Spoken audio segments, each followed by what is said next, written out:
আসসালামু আলাইকুম।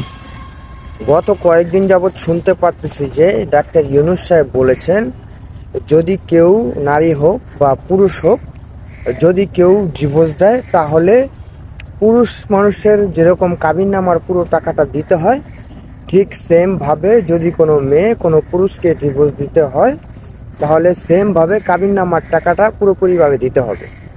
এখন অনেক মেয়ে মানুষের মন খারাপ। অনেক মেয়ে মানুষের মন খারাপ কেন? এই যে মনে করেন যে 2-3টা বাচ্চা রেখে বা 4-5 বছরের বাচ্চা রেখে 7-8 বছরের বাচ্চা রেখে অনেকেই দেখা গেছে স্বামীকে রেখে চলে যেতে পারতো। এখন চাইলে সেই জিনিসটা সম্ভব না, যার কারণে হচ্ছে যে মেয়েদের মন খারাপ। আর একটা পুরুষ সংসারী লাইফ থেকে নিয়ে এবং কি শেষ পর্যন্ত খুব খুব খুব কষ্ট করে, যেটা আসলে একমাত্র পুরুষ মানুষই বোঝে। মেয়ে মানুষের বোঝার আসলে ততটা ক্ষমতা নেই। এখন দেখা যায় যে একটা পুরুষ সংসারে খাটতে খাটতে অবশেষে দেখা যায় সেই পুরুষটার কিছুই থাকে না। যদি এইরকম একটা সময় 2-3টা বাচ্চা রেখে যদি কোনো মেয়ে মানুষ চলে যায়, তাহলে ওইখানে ওই পুরুষটার অবস্থাটা খুবই খারাপ হয়ে যায়।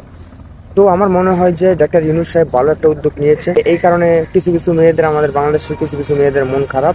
তো যাই হোক, কিছু করার নাই। আমাদের সমাজে যেই রকম কোনো একটা মেয়ে মানুষ যখন বিয়ে দিতে হয়, তখনই বাসার সব মানুষ মিলে একটা মিটিং ডাকে যে ছেলেটাকে আসলে কত টাকা কাবিন করে দেওয়া যায় যাতে আমার মেয়েটাকে না ছাড়ে। আপনারা আপনাদের দিকটা দেখলেন, বা ছেলে যদি মেয়েকে ডিভোর্স দিতে হয় সেই ক্ষেত্রে এত টাকা দিতে হবে, যার কারণে ছেলে মেয়েটাকে ডিভোর্স দেয় না। এখন আপনারা এই জিনিসটাকে দেখলেন। এখন আমি তো দেখতেছি যে ডাক্তার ইউনূস সাহেব যেটা বললেন, যার কারণে হয়তো যে মেয়েদের পরকীয়াটা কমে যেতে পারে। পুরুষ মানুষের প্রতি যেই একটা খারাপ আচরণ ছিল অনেক অনেক ফ্যামিলিতেই আছে, যে পুরুষ মানুষরা আসলে জিম্মির মতো। আমি জানি না আপনারা আমার সাথে একমত হবেন কিনা, তবে আমি অনেক ফ্যামিলি দেখেছি যে যারা একটা হয় না যে কিরকম জানি জিম্মি হয়ে যায় মানুষের কাছে, ঠিক ওই রকম ভাবেই ঘরের পুরুষ মানুষ মেয়েদের কাছে জিম্মি হয়ে যায়। আমি অনেক ক্ষেত্রেই দেখছি। আমার মনে হয় যে ডাক্তার ইউনূস সাহেব এই বিষয়গুলো চিন্তা করে বিবেক বিবেচনা করেই হয়তো এই কথাটা বলেছে। আপনারা যে বলেন যে নারী পুরুষ সমান অধিকার, আচ্ছা এই কোনো মেয়ে কি পারবে 50 বস্তা একটা বস্তা মাথায় নিতে? পারবে না, আমি জানি। কিন্তু আমার কথা হলো যে মেয়েদের কাজও আমরা পুরুষ মানুষরা সব চাইলে পারবো না।